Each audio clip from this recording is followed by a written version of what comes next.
Hey there, it's Lara here. Welcome to my channel. Today we're going to talk all about the astrology of the full moon that's coming up on February 16th. And I'm going to take you through all 12 signs and speak to where this is playing out in your own life. And that's not all we're going to talk about. We have a couple other things to cover too. Some pretty significant events that are transpiring in the skies right now. So, what we can kind of look for. And before I do any of that, I just want to say um, thanks for being here. I hope you stick around. If you're new here, please remember to subscribe, hit the notification bell, hit the like button, all of that. It really helps me. And it helps get the word out, about astrology. And on that note, I have something that I want to share with you before I dive into the forecast. So I mentioned this on Facebook already, but I haven't said anything about it here yet that I recall. There is a documentary series coming out. It's being released on February 22nd of this year, so 2022. And it is called Changing of the Gods.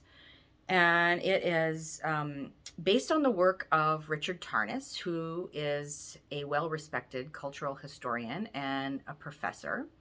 And he has written a couple of books. One of them is Passion of the Western Mind, which is still used in universities today.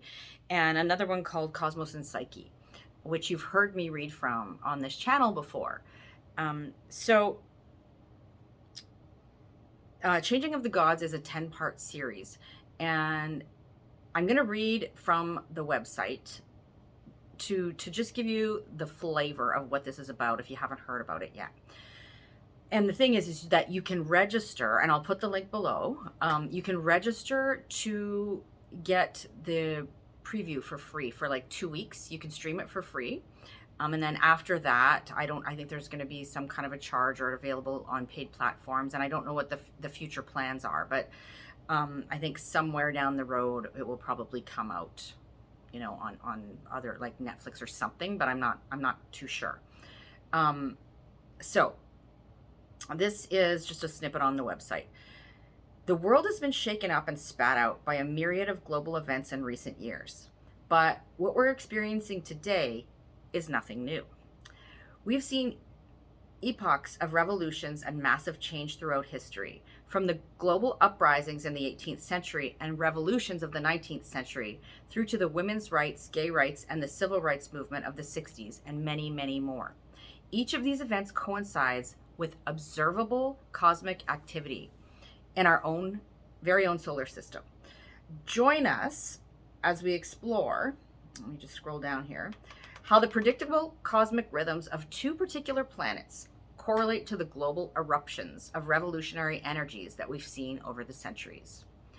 Whether you have a passing interest in astrology, you're a stalwart pro, or even if you've never been sure if you should put faith in something esoteric, this series will be an eye-opener to the mysteries of the universe and their transformational effects on global events and our human experience today. So, if that sounds intriguing to you, then I'll put the link below. You can go sign up so that you can get the free preview. And no, nobody's paying me to say this. I wish they were. But it's just kind of exciting news in the astro community. So I wanted you to be aware of that. And this particular series is actually co-directed, produced, and written by his name is escaping me at the moment, apologies, but it's the same guy that executive produced Fantastic Fungi, if you've seen that on Netflix, which is a really cool movie. So anyway, I wanted to share that with you. I'll also put a link below to an episode of Chris Brennan's astrology podcast, a recent one where he interviews the director, so you can get like a flavor for what this is about.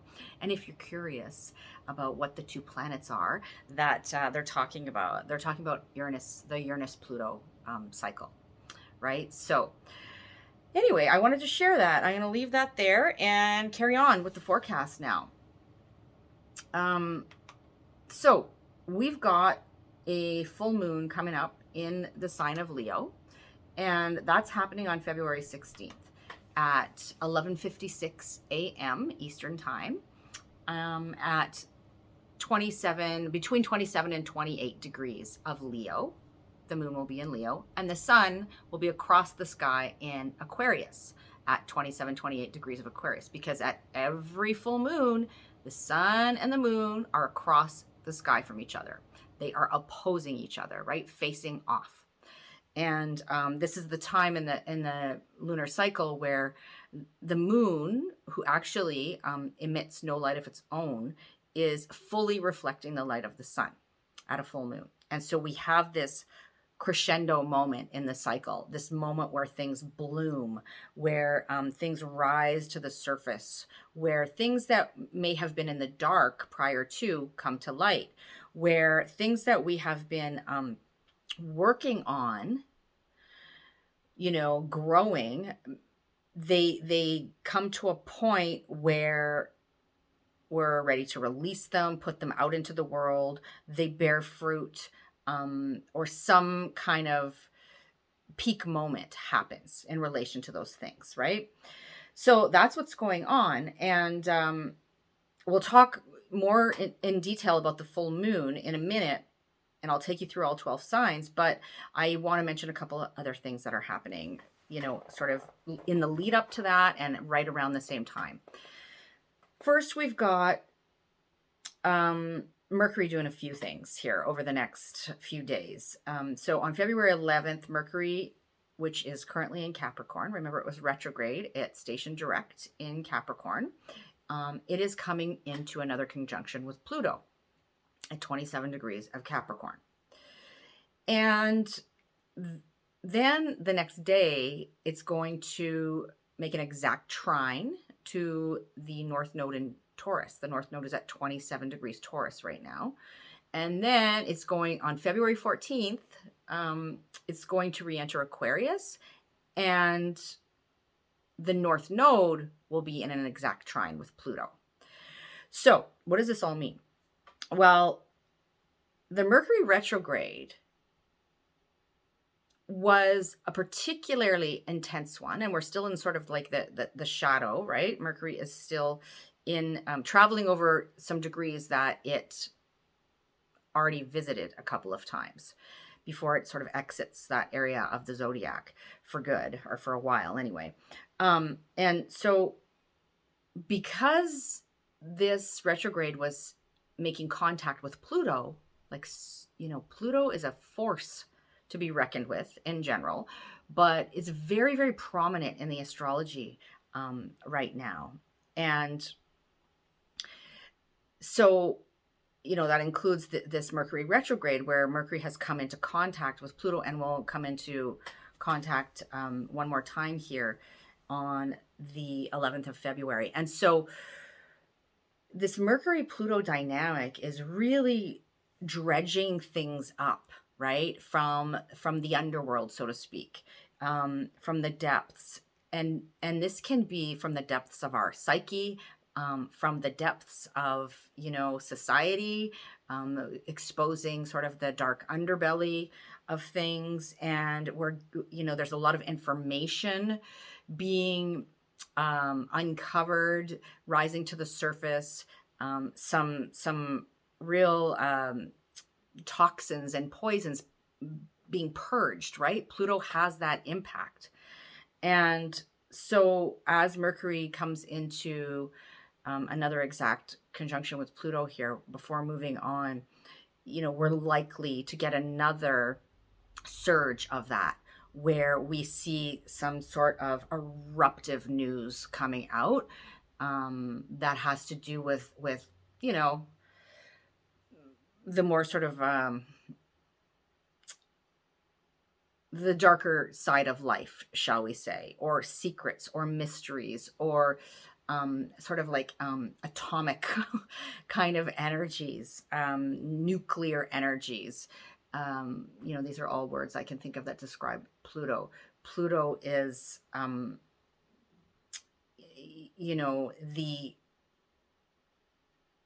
the essence of things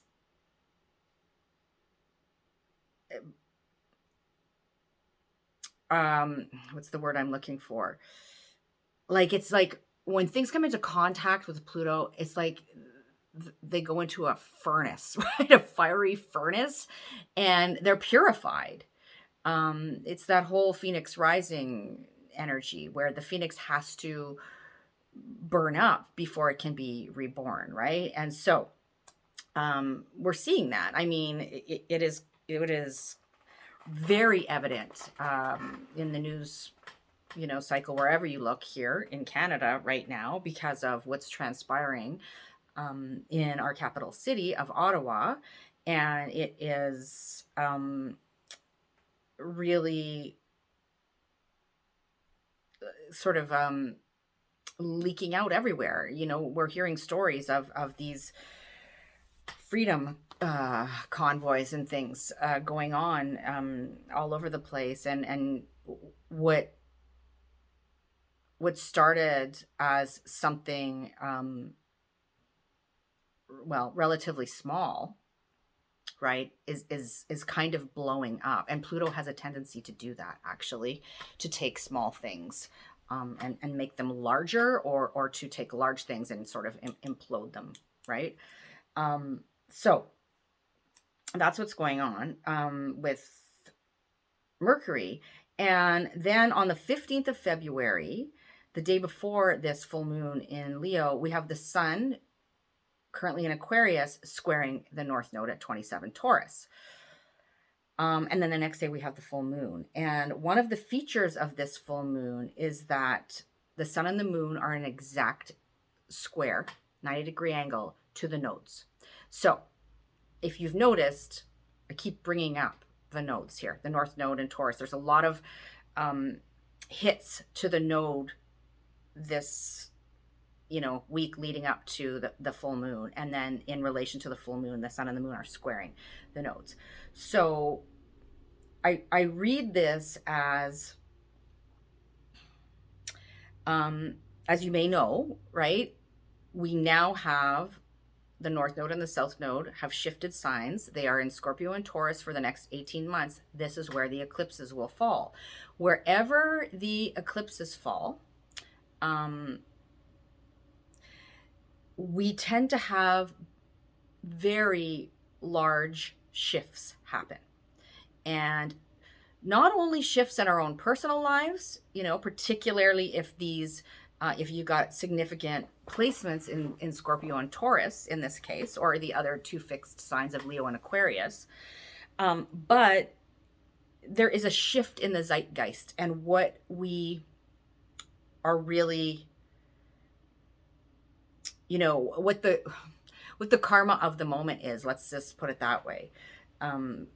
So I really think that with what's happening in relation to the nodes over this next week or so, we're getting a sense of, we're really being launched into this 18-month cycle here, and what is happening. Notice what is happening around this time in terms of the big shifts and changes that you're sensing in your own life, but also on a global scale, right? And these relate to the themes of Taurus and Scorpio, which we've covered before, but I'll just distill it down here. Taurus and Scorpio tend to both deal with resources, inner and outer resources. They deal with this whole notion of material physical form and the transformation of things. They deal with simplicity and complexity. They deal with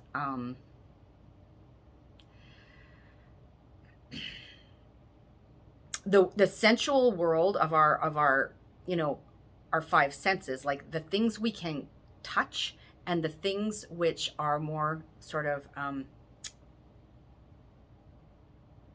elusive, that have to do with our psychology, right? So I could go on, but that's enough for you to go with there. And these nodal placements and the eclipses that are coming, which we'll get into in another video in more detail, but they will particularly impact the areas of life that Taurus and Scorpio sit in your chart, right? So the houses and the themes that those houses speak to. Is really what's being stirred up here. And we can get into the rulers of those houses and things, but that's a little bit more complex, and we're not going to dive into that right here. Okay, so there are a couple of other things that are happening right at the time of this full moon, and I guess I'll talk about that before I get further into the full moon. So right at the time of this full moon, we have Mars and Venus in exact conjunction at 16 degrees of Capricorn. So it's still a lot going on in Capricorn, right? And there has been over the last couple of years. Excuse me. But Venus and Mars are making a bit of a prolonged contact there. And, when Venus and Mars meet up, we've got the energy of of love and war sort of thing, right? Venus, love, Mars, war. And we have this kind of yin and yang energy that is coming together. The passionate Mars, right? And the alluring Venus. The fast, the impulsive, the inspired Mars coming together with love, money, beauty, aesthetic Venus, right? These two energies are coming together. So there is something very, very magnetic, very potent, very alluring, very sort of edgy and combustive even about this combination. And to kind of illustrate that, I took a look at a few well-known people who have this placement in their own natal chart. So they have Mars and Venus exactly conjunct. And I'm going to just give you the list, and you can get a sense of what I'm talking about here. This sort of alluring edginess, right? This magnetism, this this passion that people are sort of drawn to. So we've got famous Canadian Keanu Reeves. Who doesn't love Keanu, right? He's got Venus and Mars in Cancer. We have Sandra Bullock, who have it in Gemini. We have both Richard Pryor and Joaquin Phoenix, who have it in Scorpio. Rosanna Arquette has it in Virgo. Amy Winehouse in Leo. Kanye West has it in Taurus. Mahatma Gandhi had it in Scorpio. And Hitler had it in Taurus. So you see this combination of this,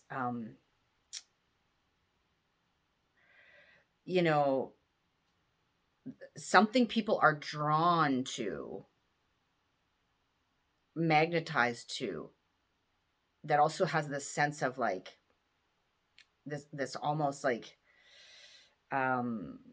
warlike quality or warrior-like, right? Depending on how that is being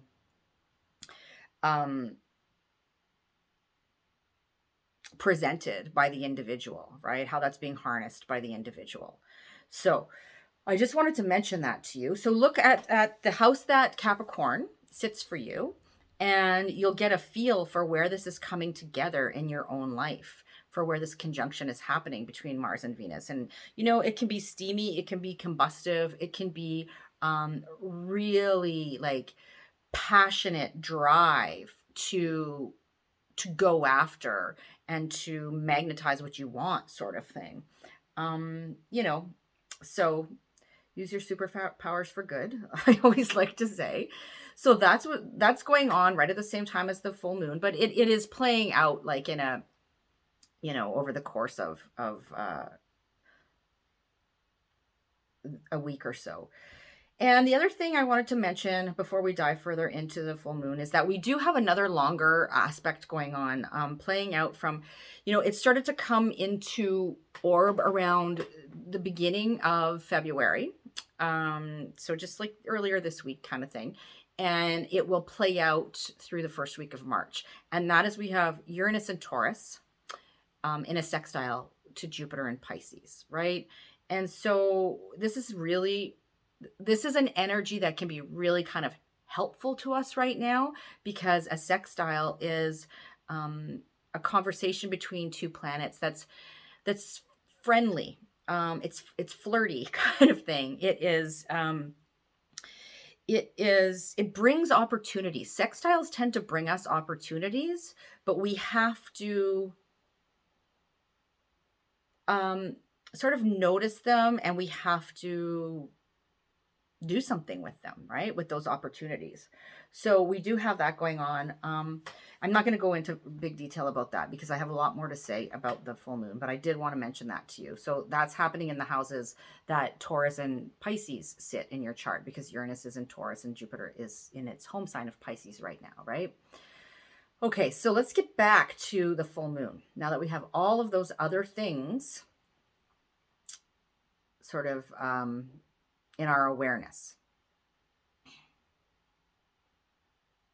Oh, incidentally, I just want to mention the Mars-Venus conjunction. So if you have, planets, placements, angles around that 16 degree of Capricorn mark, or even Cancer, Libra, Aries, right? Which are the other cardinal signs, then this Mars-Venus meetup will be felt more personally by you. And then also if you've got planets, angles, going on around the 10, 11 degree of Taurus, Pisces, Taurus or Pisces, then you're likely to feel the Jupiter Uranus sextile a little more personally. So let's talk about this full moon. As I mentioned to you, the full moon is February 16th, 11:56 a.m. Eastern time at between 27 and 28 Leo, right? That's where the moon is sitting, and then the sun across the sky at 27, 28 Aquarius, the opposite sign. So there is, at all full moons, we tend to have this sense of kind of tension going on, right? The sun and the moon are facing off. The lunar and solar principles, the more kind of the external and the internal. We've got, at full moons, we often experience things transpiring in our relationships, because it is this relational aspect, and oppositions are of the nature of Saturn. So they can feel a bit tense, a bit restrictive, a bit, issues around boundaries may surface. We may have some compromising to do. We may have to muster up patience. We may have to, there may be some difficult lessons to learn or to bestow. We may be looking at things that revolve around sort of like adulting, right? Because Saturn has to do with all of these things. And like I said, an opposition is of the nature of Saturn. So, things rise to the surface at a full moon, as I mentioned, and we may get quite emotional as the moon pulls on the tides, right? And the tides rise at the time of a full moon. Our sort of internal tides also rise, our emotional tides rise. And so we may get quite, we may have emotional experiences around the time of a full moon as well. Everything is sort of heightened, if you will. And in this case, we have this full moon culminating, right? So bringing something to fruition that began, it may have been a couple of weeks ago, around the time of the new moon that happened in Aquarius on February 2nd, 1st or 2nd, depending where you live. And so now something is reaching this crescendo in relation to that. Or if you think back 6 months to the new moon that began in Leo, the new moon that happened in Leo, which was, I wrote it down here, August 8th, 2021, right? And that was at 16 degrees, and it was actually square Uranus and Taurus, that new moon. So whatever was transpiring at that time for you in relation to the themes of the house that Leo sits in your chart, which I'm going to get to shortly, you are seeing those seeds now blooming. Whatever was initiated then, whether by you or by, the universe, external parties, then it is reaching a point of culmination at the time of this full moon, where we are seeing, whatever comes to pass in relation to that. So think back 6 months sort of thing, and what was going on for you then. So I want to talk a little bit about the sun in Aquarius across the sky from the moon in Leo. The sun is in what we call detriment in Aquarius because the sun is at home in Leo, right? And the sun is Leo's planet. And so when it's in Aquarius, it is the farthest away from home that it can get. So it's feeling a bit like a fish out of water, so to speak, right? It's in foreign territory where it's not really comfortable and able to kind of do its primary job, to perform its primary function, because it doesn't necessarily have all the tools of the trade, and it's not really in familiar territory. So, and the sun, in this case, happens to be the ruler of this full moon because it rules Leo, where the moon is. And the sun, what is the sun about? The sun is about the individual. The sun is about the ideal to which we aspire. And Leo is, among other things, very connected to the heart, right? It's about the heart and individual expression. It's about, I think of it like, think of an actor on a stage sort of giving, this captivating performance, all eyes on them. And that gives you the essence of, the sun and Leo and what that's all about. So it's very much about the individual. Whereas Aquarius, the sign of Aquarius, whereas Leo is more focused on the individual, the self, how we as individuals can shine our light out into the world, with exuberance and enthusiasm and just reveling in attention and all of those things. Aquarius is about the group. It's about not what we do on our own and the recognition we receive as individuals. It's more about collaborations. It's more about, where Leo is a fire sign, which deals with our inspiration and our passions. Aquarius is an air sign, which deals with our mind and how we can use it, right? And how we use information and ideas to benefit the whole. So just to distill it down, Aquarius is we, Leo is me. Aquarius is sort of cool and calculating and more, we can use words like innovative, emotionally distant, or emotionally sort of separate, focused on the whole. But oftentimes Aquarius is like, kind of like on the periphery, kind of observing, right? And seeing how we can kind of like make the systems better and all of that stuff. Leo, on the other hand, is fiery, passionate, sort of no holds barred, and tends to be more self-focused, as I said. So we've got these two energies at play. And I think, again, like if you're in Canada or if you've heard about what's going on here right now, you can get a sense of how that's playing out collectively and how we might see a bit of a full moon moment take place in relation to these to these things, happening around the time of this full moon. So, I already talked to you a little bit about oppositions being of the nature of Saturn, and I'm just looking at my notes here.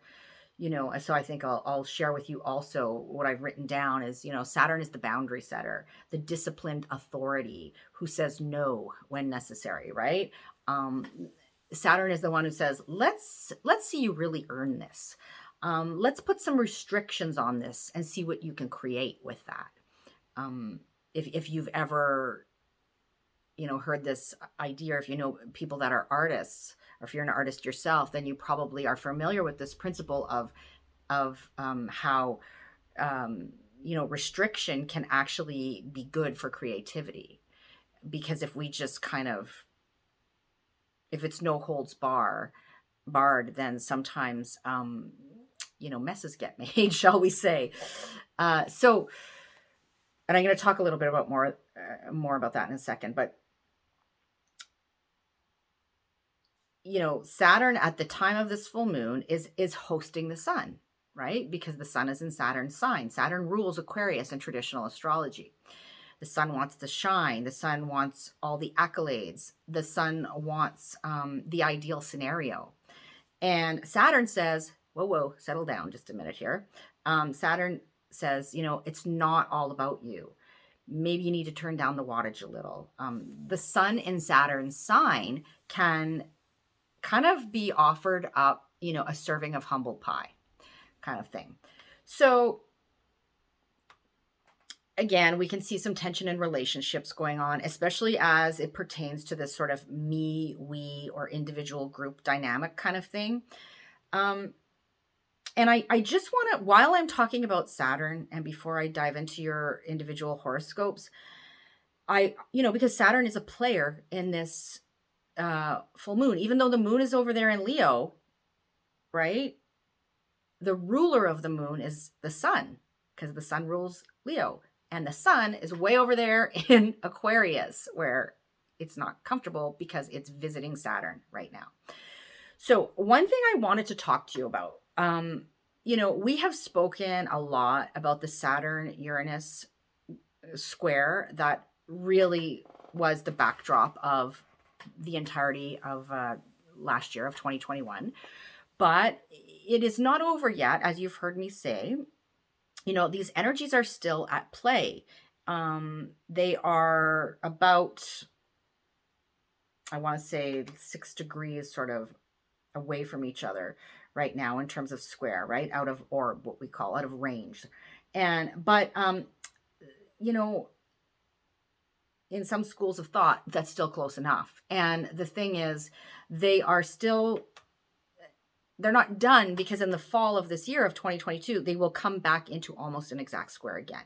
So you've heard me say before, this energy is not over yet. And I've heard, some other folks in the astrology community discuss this or talk about this.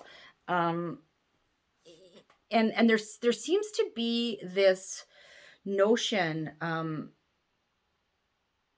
or belief that Uranus, it's sort of got the upper hand here in this battle of the Titans, right? And that it's all about revolution. And I'm not saying it's not, but, it's really,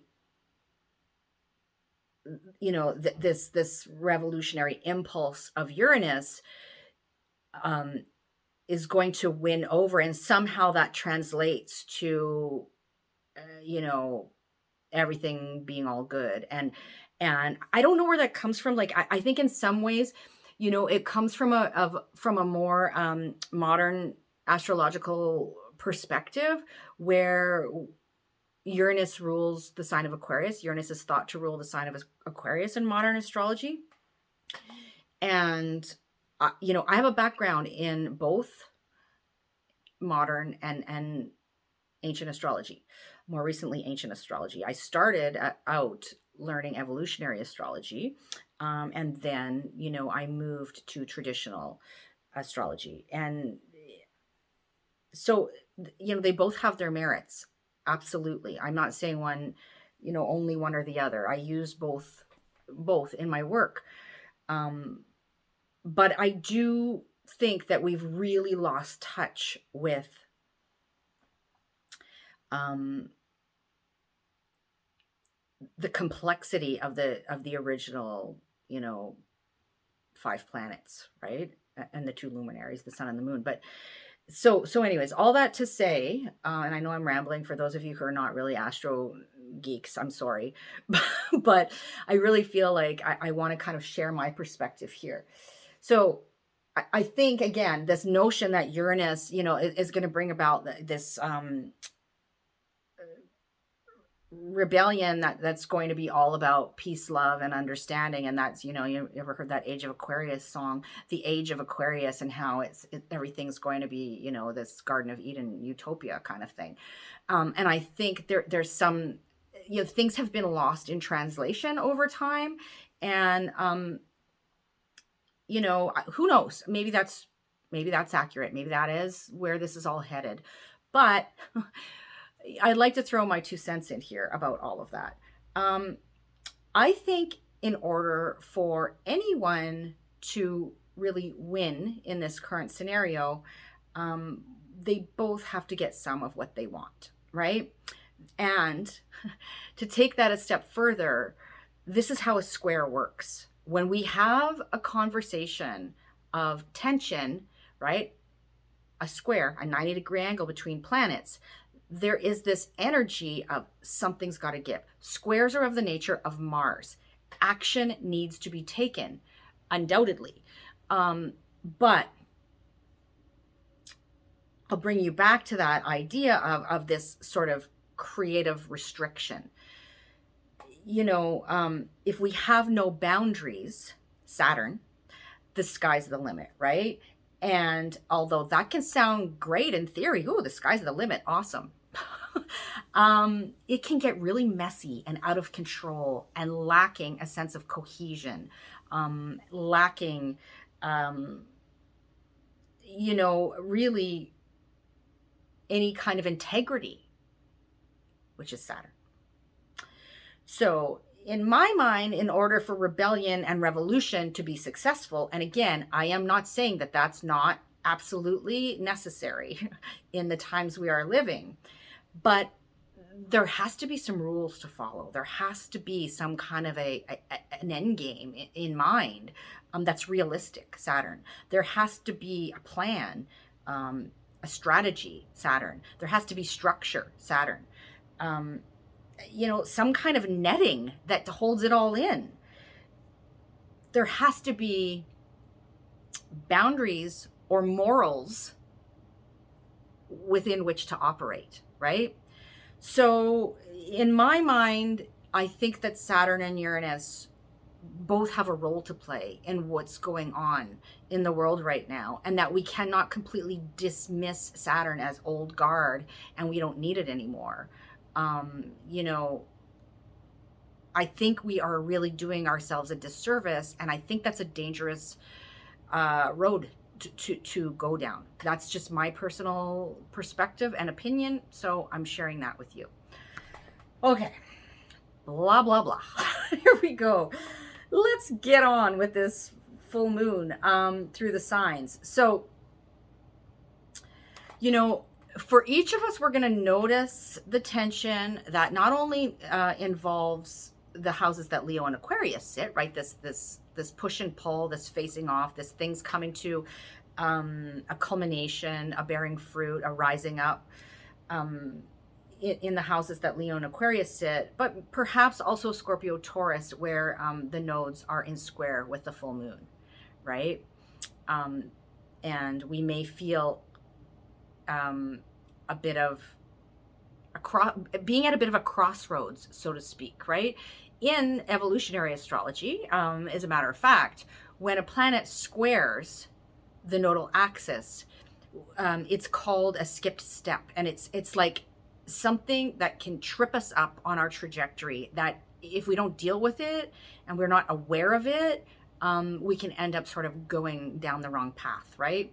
So That's something to keep in mind. I get a sense with this full moon that there's like this I get this image of like an elastic pulling back, or like a slingshot pulling back as far as it can. And it either snaps and, it kind of, like it snaps before, the rock or whatever is released, or it gets pulled back as far as it can. And then there is this massive release of tension and things just forward, sort of, you know what I mean? As far as they can go. Hopefully that gives you a visual. Anyways, and the folks that have placements around the between 25, 29 degree of Leo, or the other fixed signs of Aquarius, Taurus, and Scorpio, will have a more personal experience with this full moon. But we will all see these energies playing out, in the world around us, whether it's other people that we're close to, or just on the news or on social media, or, what have you, or in our own personal lives. But it'll be to varying degrees depending on your own natal placements, your own birth chart. So again, if you have placements between, say, 25, 29, right, of those fixed signs, then and when I say placements, I mean, like, so it could be your sun, your moon, your rising, right, your ascendant, or any of your personal planets, or, on the angles of your chart. So the ascendant, the descendant, the MC or the IC, if you know what those are, if you're a bit more well versed in astrology. And if you're not more well versed in astrology, I have something for you coming soon. I can't wait, actually, to get it out there when my website launches. So stay tuned for that. And if you want to find out when that is, then definitely go to astrologymaven.com. The link is below, and get on my mailing list so you don't miss out. So I also want to mention, I already mentioned the Mars-Venus thing. So I'm not going to talk about that. So let's talk about this full moon. We're going to take it through the signs, and I'm going to speak to the axis that this is playing out in your chart. So the two houses, right, where the moon is sitting in Leo and where the sun is sitting across the sky in Aquarius, and what that axis is about, and, how you might see these themes playing out for yourself. And this is, in these general forecasts, we are looking at, first and foremost, your rising sign, right? So you will listen for your rising sign first. If you don't know your rising sign, then listen for your sun and your moon. You can listen for all three, definitely. They will give you added layers of nuance. But the rising sign tends to be the most sort of accurate, obvious reflection of what is playing out for you, specifically. Okay, we are starting with Leo in this case, because Leo, this is your full moon, right? So you had the new moon in your sign back in August 8th of 2021. And at that time, that's your own sort of personal, the beginning of your own personal new year if you're a Leo sun sign. But even if you're a Leo rising, then you had that new moon in your first house, right? And so there is something now coming to pass that is related to whatever got off the ground then at the August new moon. And also potentially whatever got off the ground, or whatever was initiated or began a couple of weeks ago at the new moon in Aquarius on February 2nd. And what's been playing out over these 2 weeks, right, is reaching now at this full moon, a culmination point. And it relates to the relationship axis in your chart. So the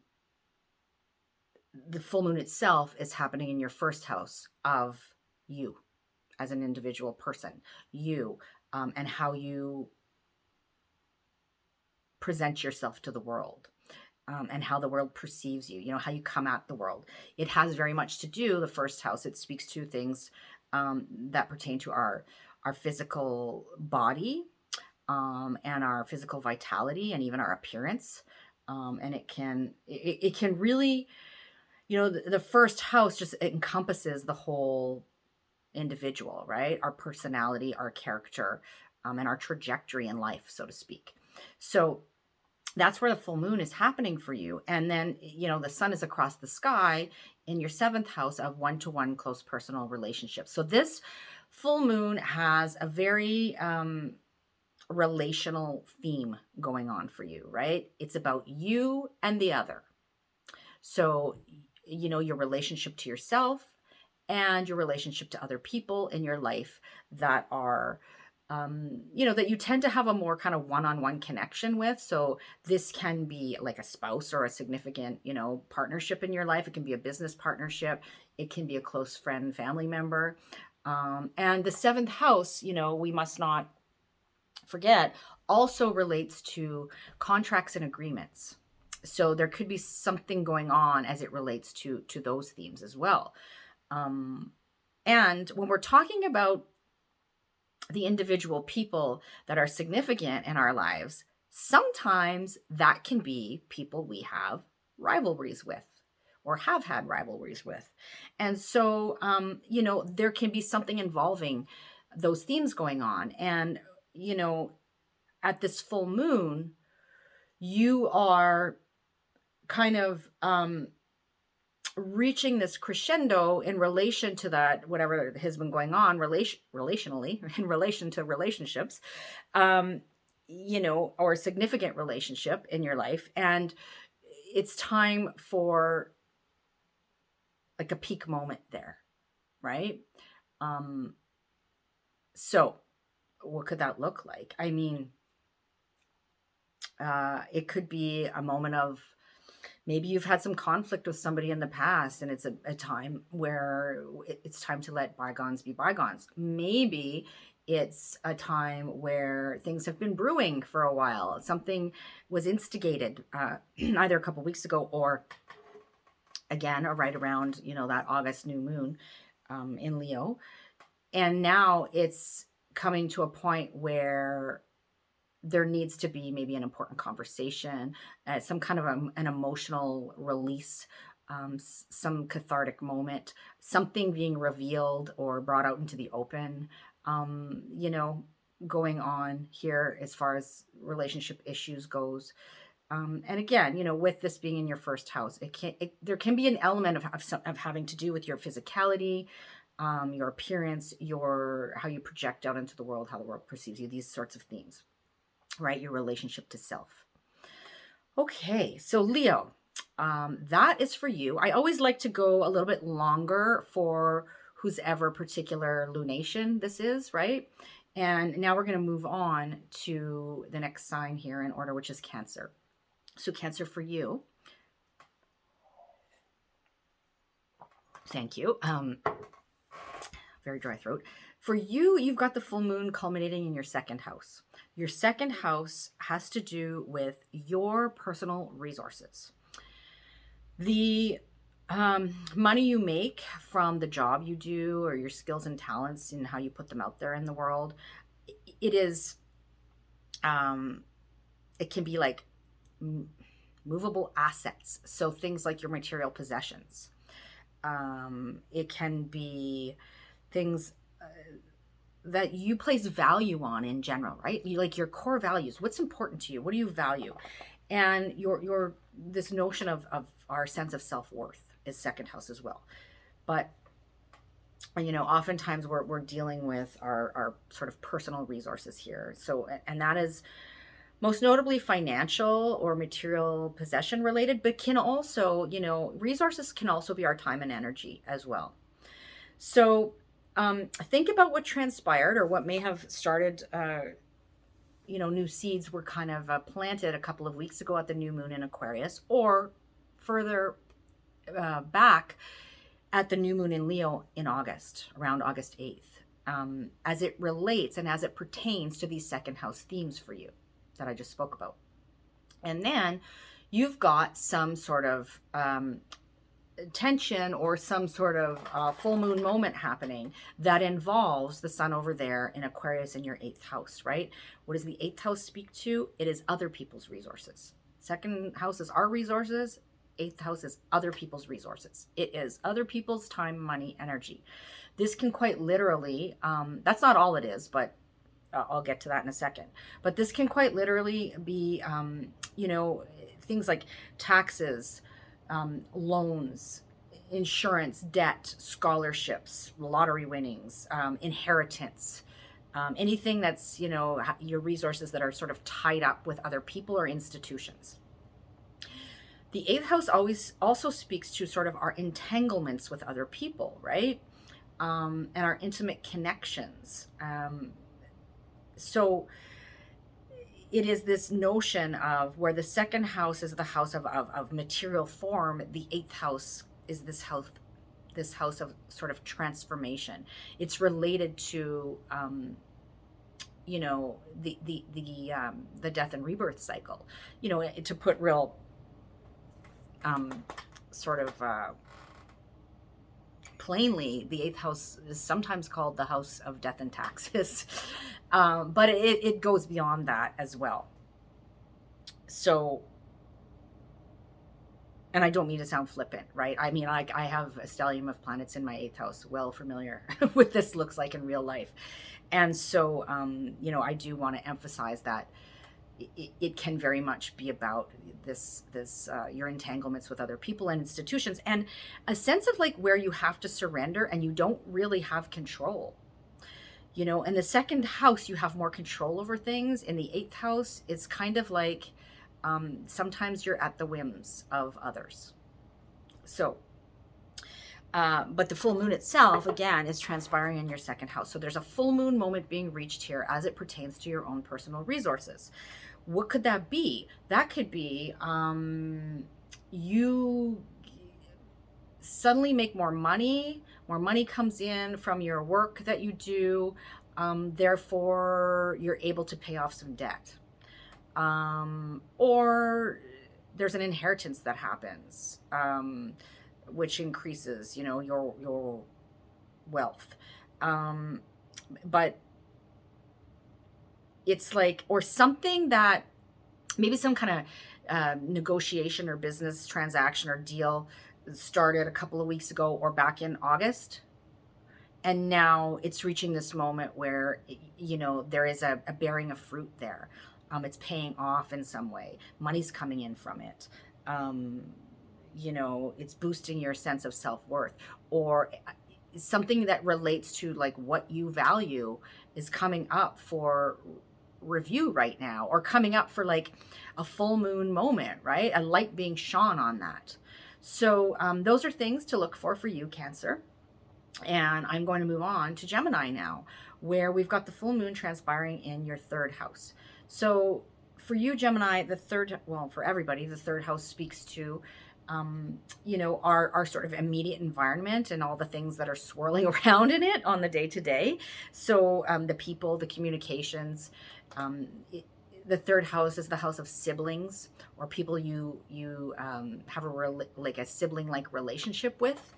It can be about peers and teammates, cousins, you know, neighbors, community members.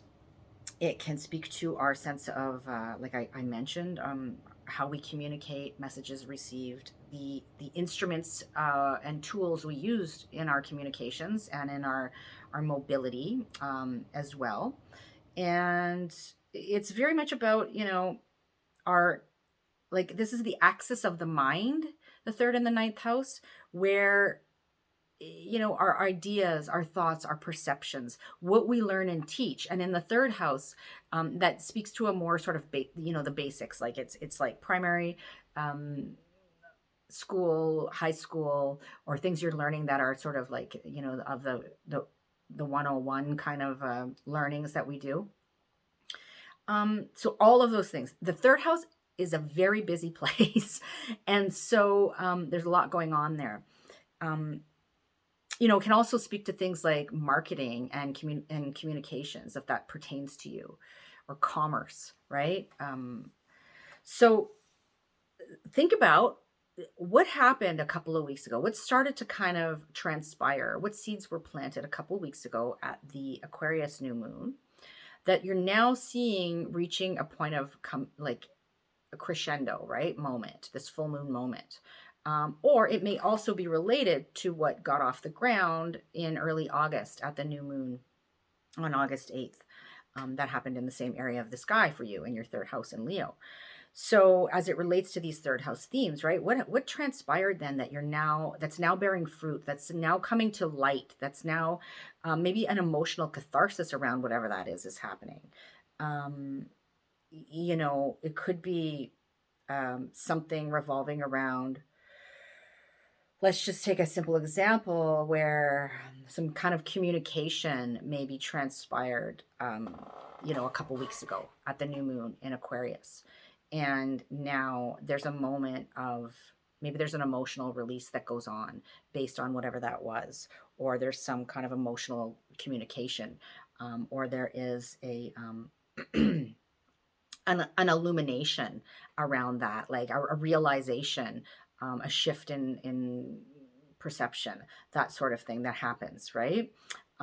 It could be something involving, again, people in your life, like siblings or friends that feel like family, that kind of thing as well. Many things um, that speak to the third house. And you've got the sun in your ninth house across the sky, which is again about, teaching, learning, these sorts of things, but it's more of higher minded. It's about our worldview and our philosophy and our belief system.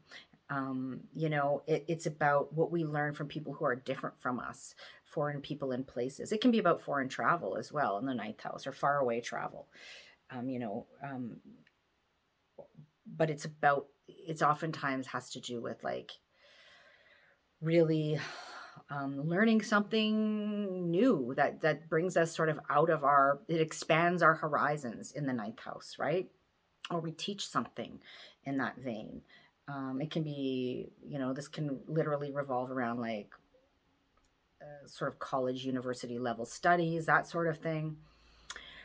So anyway, I see this potentially as being a bit of there may be some clash of ideologies that go on around the time of this full moon, and that may have been like brewing for a while.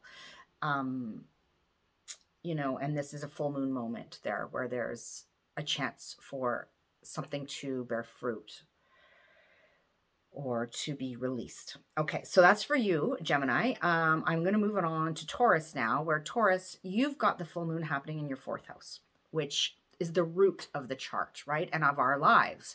The fourth house speaks to our sense of home, our family, our literal place of living.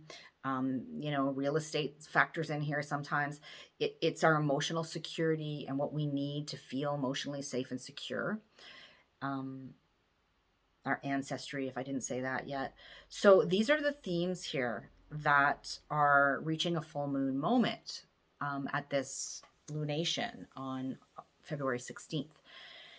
And something came to pass, or something was conceived of or initiated at the new moon back in a couple of weeks ago, the new moon in Aquarius on February 2nd, or further back in early August, around the August 8th new moon in Leo, and which took place in the same area of the chart, right? The fourth house for you. So what was initiated then, what came into your awareness that is now reaching this sort of full moon moment, coming up for revelations may be happening, big emotional catharsis may be happening, some sort of release, some sort of bearing of fruit happening here in this area of life, right? And it's in tension with your, across the sky, the sun is sitting in Aquarius in your 10th house, which speaks to your public life, whereas the fourth house is your private life. The 10th house is your public life. It is your career, your ambitions, the legacy you wish to leave, your relationship to authority and authority figures, and your own authority. These are all 10th house themes. So there is some tension going on there between those two areas of the chart for you at the time of this full moon. And what could this look like? Well, I mean, it could look like things like your sense of emotional security may be being shaken up a little by things transpiring in your career, maybe. Or there could be some element of sort of like a parenting scenario going on. right? That is reaching a crescendo moment or a culmination or a bearing of fruit or a catharsis of sorts. Um, there could be something, well, it could be, something transpiring in your public life or as related to your career or these kinds of themes that has an impact on your home and family life, which may be something like, you you end up wanting to or having to move, changing houses, or it could be just something going on in your home life um, and your family life that's reaching a full moon moment, right now at the time of this full moon. So those are all things to look out for. Um, I'm trying to think if there's anything else there, Taurus. Of course, you've got Uranus in your sign, right? There's a lot going on there. You've got the North Node in your sign right now. So anybody with a lot of Taurus, energy in their charts is really they are experiencing a lot of big shifts, changes, potentially, uh, upheaval, um, you know, very, very like you with your Uranus is shaking things up there big time, and now the nodes are sort of pointing you even further in that direction, right? So I'm going to leave that there for you, Taurus. I'm going to move on to Aries now, where Aries, you have the full moon happening in your fifth house. The fifth house speaks to um, children, for one thing. So children meaning our own children, or children that we're associated with or work with, themes around children, pregnancy, conception, that sort of thing. But also beyond that, if you're not somebody that pertains to, then it can speak to how we have fun in life. What brings us pleasure and joy. This can include hobbies and special interests and sports and things like that. It can also include, our sense of creative self-expression as well. When we're speaking, so like our creative pursuits, that sort of thing in the fifth house. Sorry, my hair is driving me nuts today, as you may have noticed. It's a little damp and things go awry when that happens. But anyway, so these are the themes that are really being highlighted at the time of this full moon for you, Aries. And if you think back to things that were initiated around the new moon in Aquarius a couple of weeks ago on February 2nd, or at the lunation, the new moon in Leo in August, right? August 8th, 2021, which took place in the same area of the sky for you, the fifth house. What was initiated then? What was conceived of then? What got off the ground? What came into your awareness that is now reaching a full moon moment, a moment where we might have a big catharsis, an emotional release, a something blooming, something bearing fruit, all of these full moon themes. So, and this is in relation to what's going on in your 11th house. It involves what's going on in your 11th house, because the sun is over there in the 11th house, directly opposite the moon in your 5th house. And there is some kind of push and pull, back and forth, tension, need for compromise, as it relates to 11th house themes, which are, whereas the 5th house is about the individual, the 11th house is about the group. The 11th house speaks to our allies, our supporters, our, the people who can help us reach our vision for the future. It's about our vision for the future. It has to do with the group, our friendships as well, our 11th house. Or sometimes, as I've noted before, because I've seen this play out in my own life and other people's lives, the 11th house, this axis of 5th, 11th house can have to do with our kids and their friends and their friendship groups, and their allies and that sort of thing.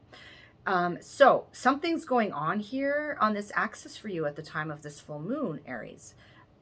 Maybe, just in keeping with what I was just saying, it could be that something, your own children or children you're somehow associated with are maybe sort of coming into their own in some way, or they are something, some full moon moment is happening for them, and it has something to do, or it is related in some way to a friendship group or some kind of organization or something like that, or a their allies, that kind of thing. Or this could have to do with your individual contribution versus the group, right? That me we dynamic we were talking about earlier in the video.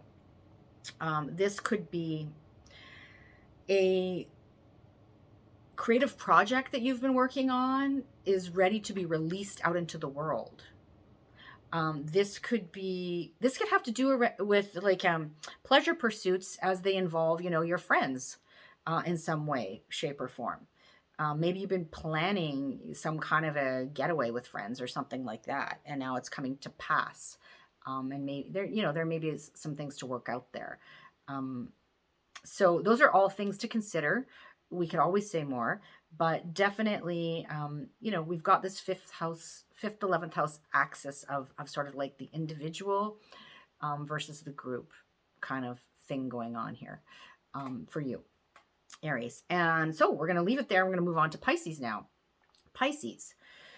The full moon is happening for you in your 6th house, right? Culminating in your 6th house of the daily grind, of the work you do on the day-to-day. This can be your paid job, or it can be unpaid work that you do on the day-to-day, how you are in service.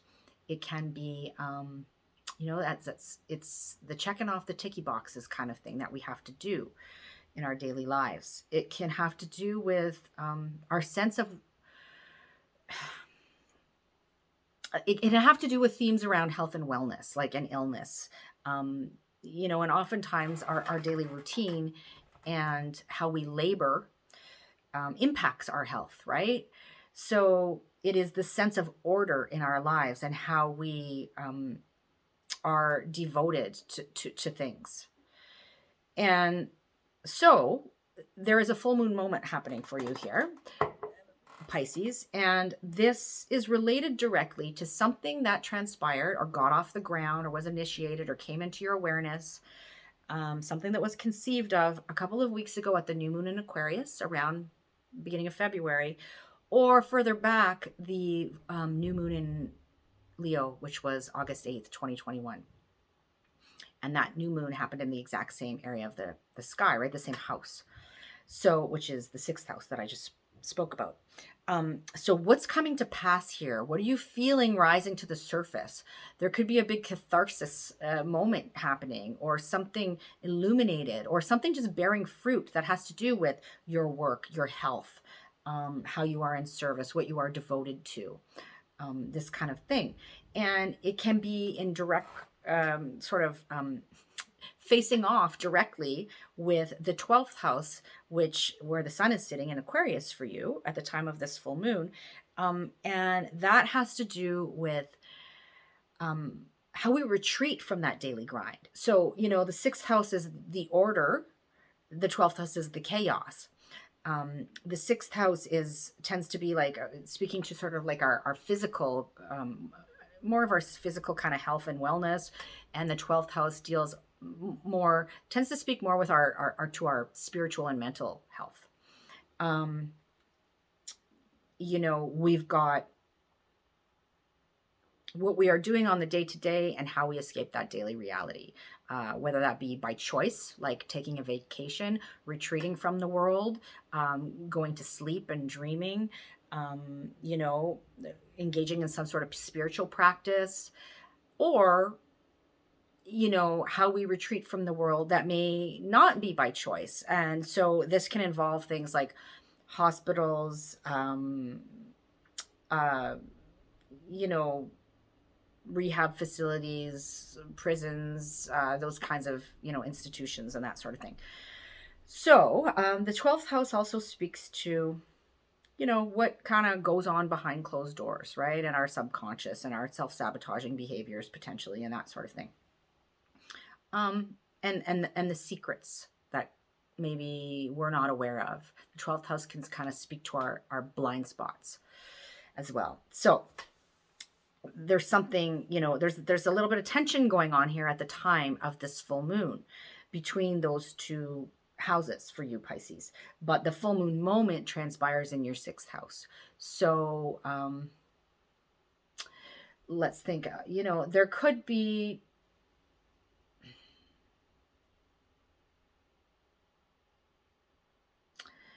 something potentially that's been transpiring behind the scenes is now being brought into your work in some way.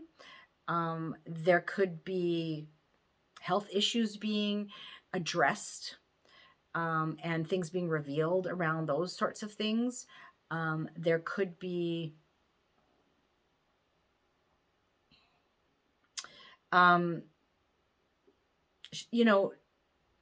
like a shift in your daily routine somehow that goes on, where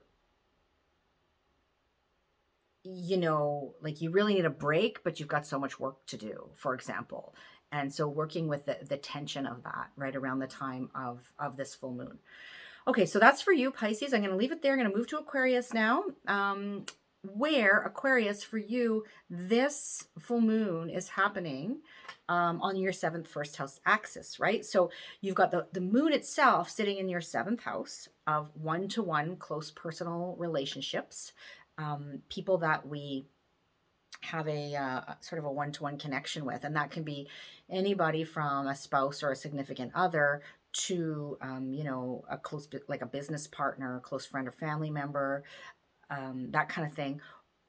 It can speak to some sort of contractual agreement or obligation that we have in the 7th house. It can speak to a rivalry in the 7th house as well. And so this is where this full moon is coming to this peak moment for you in the 7th house of partnership. And this is directly related to something that transpired a couple of weeks ago at the new moon in your sign, right? Which happened February 2nd.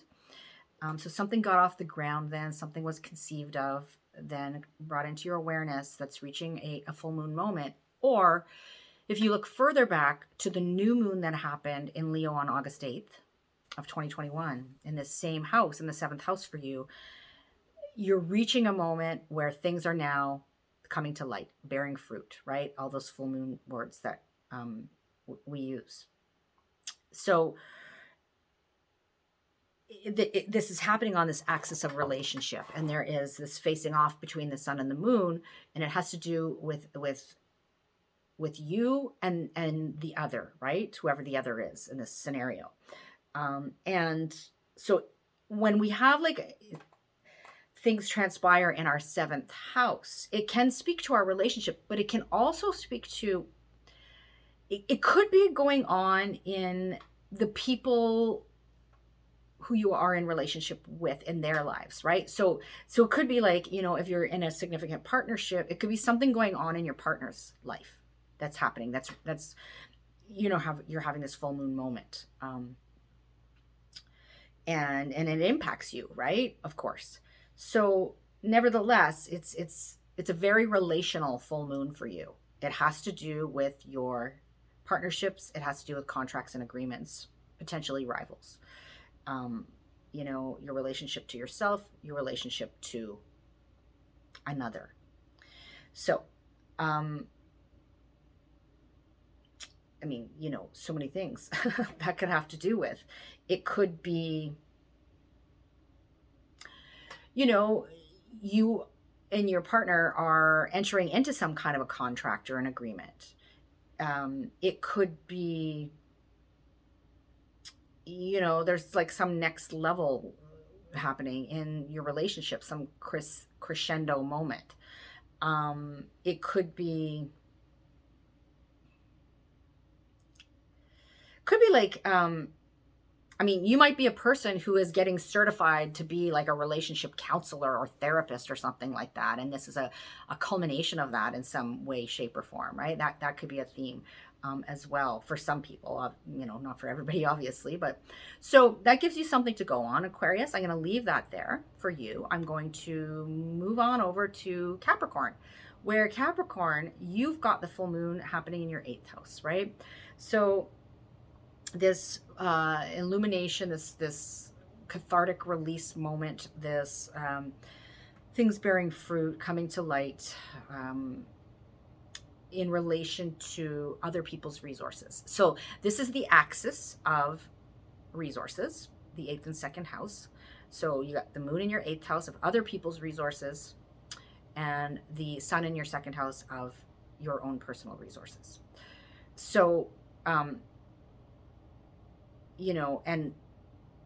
we could say other things about those houses, and I will, but the eighth house, where the full moon is happening, this is things like other people's money. So it could be your partner's money. It could be things that revolve around institutions like banks, governments, even like taxes, wills, insurance, debt, loans, bursaries, lottery winnings. Those are the main things that come to mind when I think about the eighth house. Also, though, the eighth house speaks to our entanglements, right? Our intimate entanglements with other people. And those don't have to be just like when oftentimes people hear the word intimate and they immediately go to like a physical thing, right? I'm not just talking about that. Intimacy can be psychological as well. And so it can be our entanglements, our intimate entanglements with others in some way, shape, or form. It is the skeletons buried in the closet, the eighth house. The eighth house is where we don't have a lot of control oftentimes. We're at the mercy of the fates, so to speak, in the eighth house. And it can be where a lot of, transformation happens as well in the eighth house. So what's going on here for you, Capricorn, is a couple of weeks ago at the new moon in Aquarius, you may have noticed something going on relating to resources and value, what you value, your values potentially, because the second house is where this new moon was, across the sky from the eighth. Your material possessions even. And then if you look back further to the August new moon, which was in Leo, August 8th, something transpired then, potentially. Something, you're getting the first inklings of something. The seeds were planted. There were some kind of, something was being, initiated, conceived of, that sort of thing in relation to this eighth house. And now it's coming to pass. It's bearing fruit. There's a catharsis moment being reached with the eighth house, right? So it's like, oh goodness, what could it be? It could be there is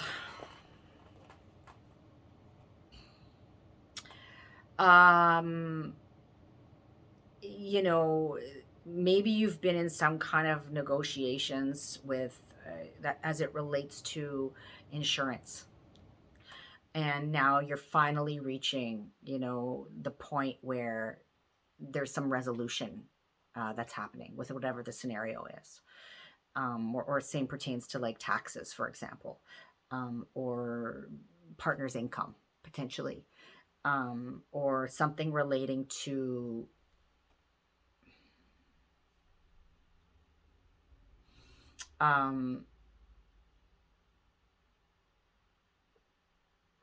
your money and how it's tied up with other people's money or institutions, potentially, as well. So those are some things to think about, as they pertain to your own personal experience, Capricorn. And I'm going to move on to Sagittarius now. So Sagittarius, for you, the full moon is culminating in your ninth house of expanding your horizons, right? This is the phrase that comes to mind when I think of the ninth house. The ninth house, so this lunation is on the ninth third house axis. The moon is in the ninth house. The sun is across the sky on the third house. This is the axis of the mind. So in the ninth house, we think of sort of higher minded ideals, if you will, right? We think of our belief system, our philosophies, our ideologies, the things that we learned from other people and cultures, and maybe through travel, and how those things expand our notions, right? Our horizons, and how we think and perceive, and how they form our belief systems.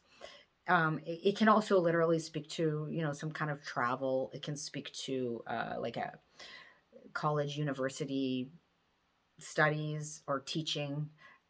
It can speak to things like justice, and the legal system. Um, it can speak to even like, things like publishing, getting your message out there. So these are all ninth house themes. And then, so there's something coming to pass. Something is reaching this culmination moment, this crescendo. Something's ready to be released, um, and it's in a bit of tension or push and pull, with the third house, which also speaks to teaching and learning. It's usually like the foundation of things, learning the basics. It can be like literally elementary or high school. It can be about our communications, and how the vehicles of communication and how we communicate and messages exchanged. It can have to do with commerce and marketing. It can have to do with the people in our immediate environment, our peers, our siblings, our cousins, those sorts of things. The third house is a busy place. So I get a sense here for when we're talking about this axis here, there's some element of learning and teaching going on. This can be very much about some kind of communication, or like a writing project, or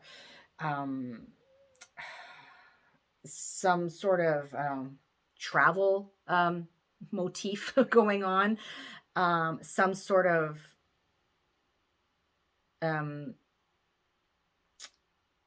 dynamic going on between, like,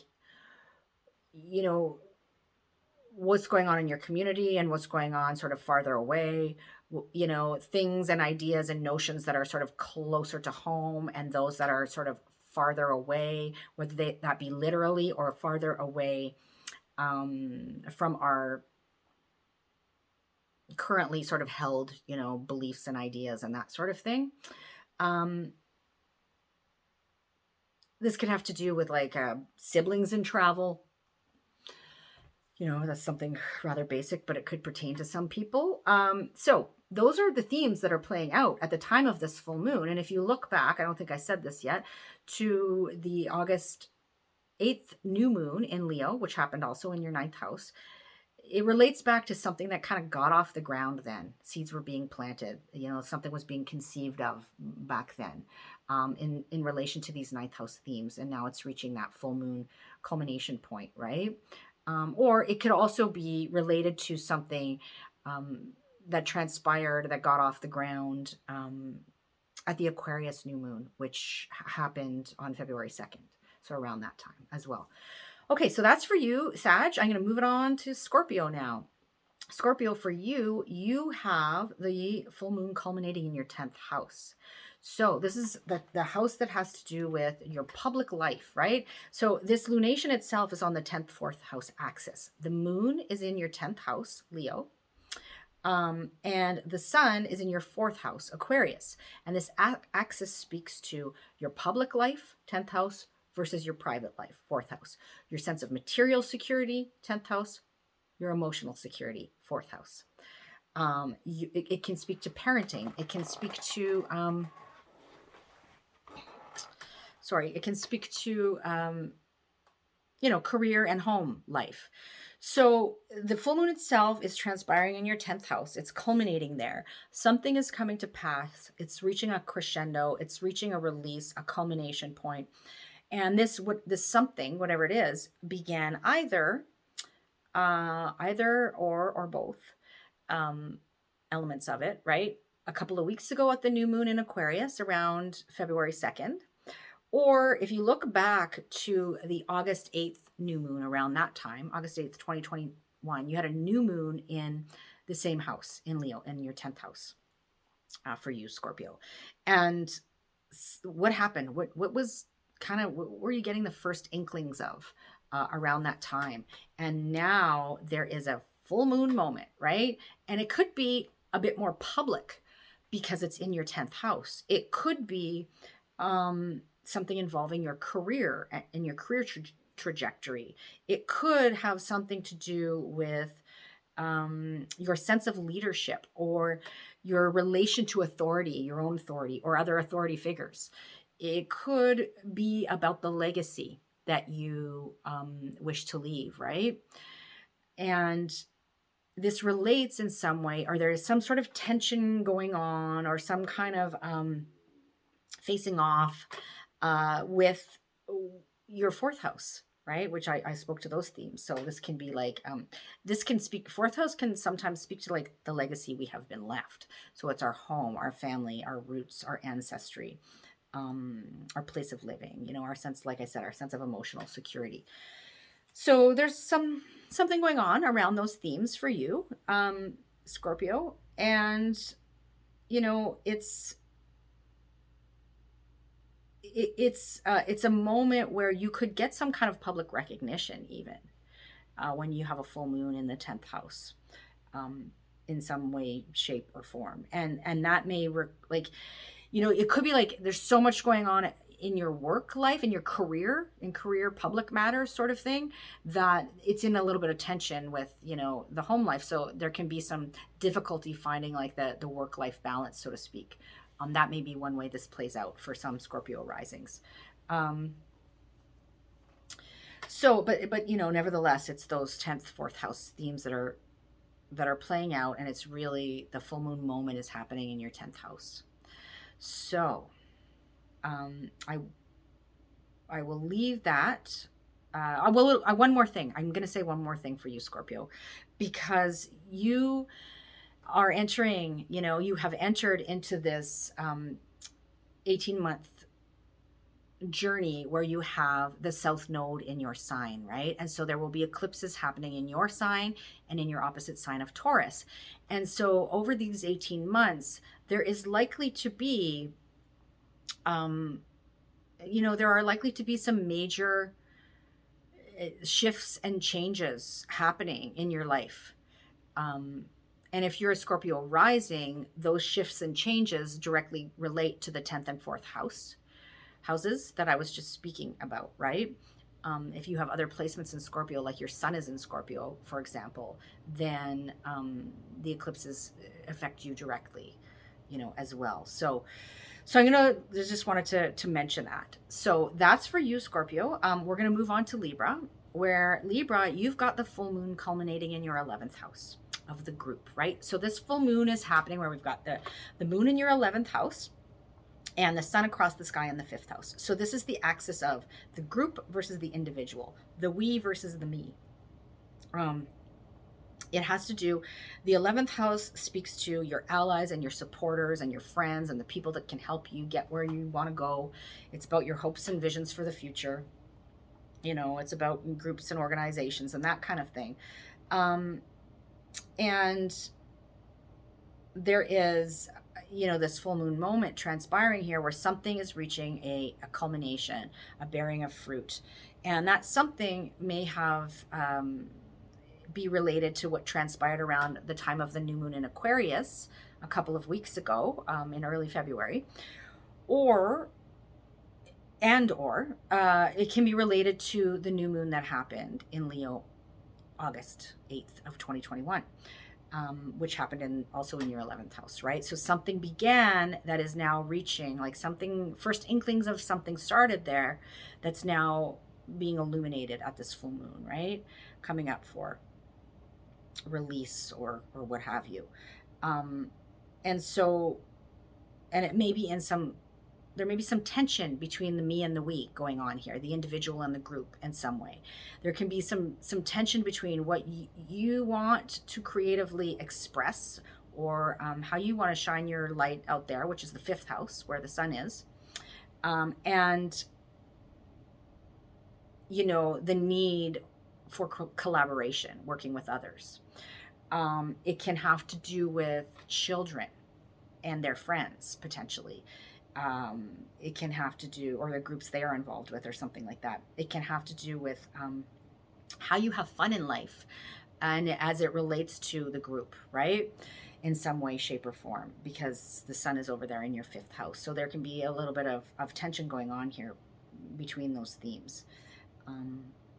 So it could be like, I just give you a few general scenarios, excuse me, but there could be things transpiring in the lives of your friends, or, your allies and supporters.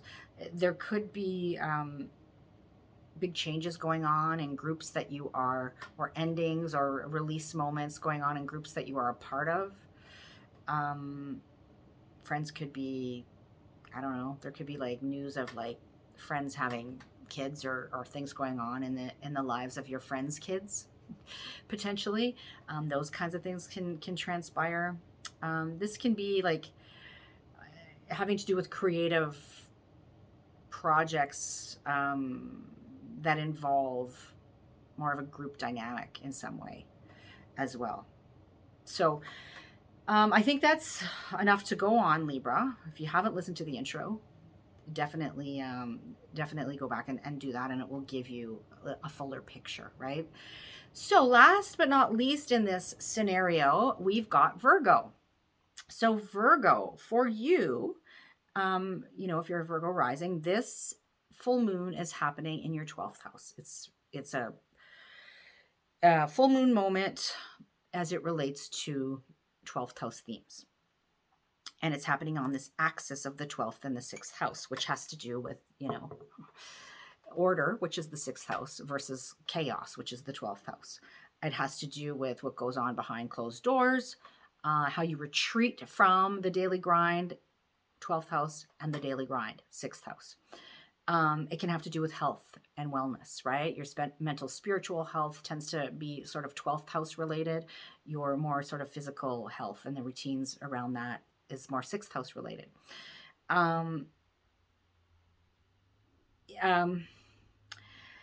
This can be like,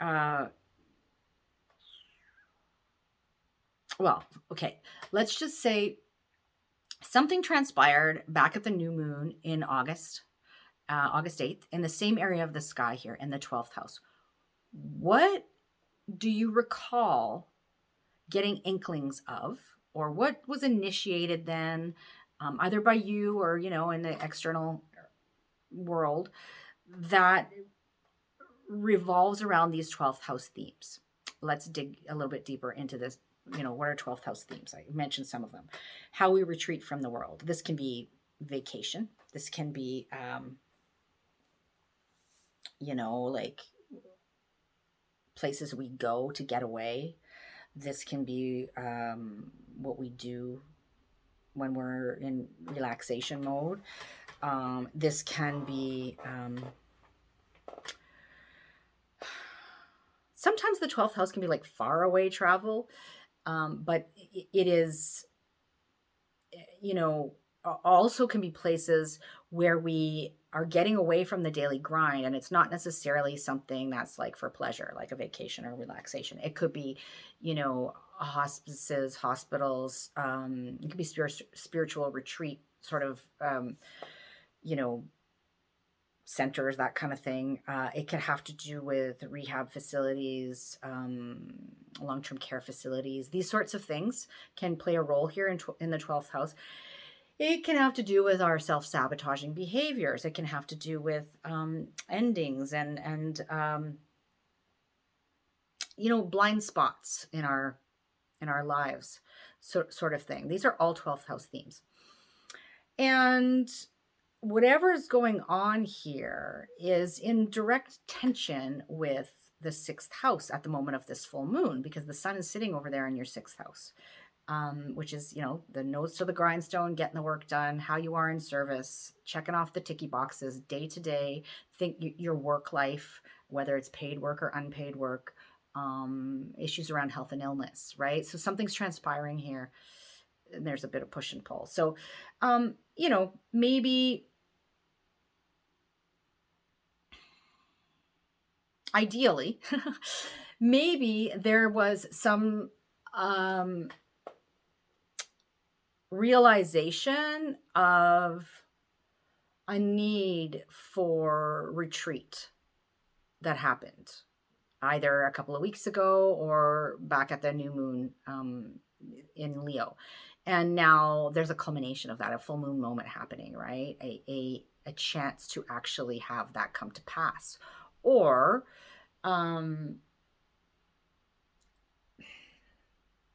some sort of health issue has been in your awareness, and now it reaches this moment of maybe like something's illuminated, like an aha moment happens around that, or a a diagnosis is made, or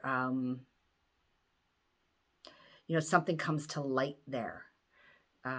If you work in like a healthcare setting, this could speak to things transpiring there as well.